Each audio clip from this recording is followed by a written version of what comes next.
How to apply promo codes on DHgate. Hey guys, in this tutorial, I'll show you how you can easily use promo codes on the DHgate website.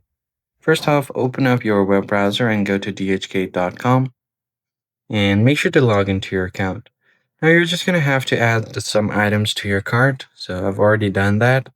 I'll just head over to my cart at the top right. Once you land on the cart page, you will find your products. So once you find your product, you could just go ahead and click on it to check out. So tap on Get Coupon and Checkout at the bottom right.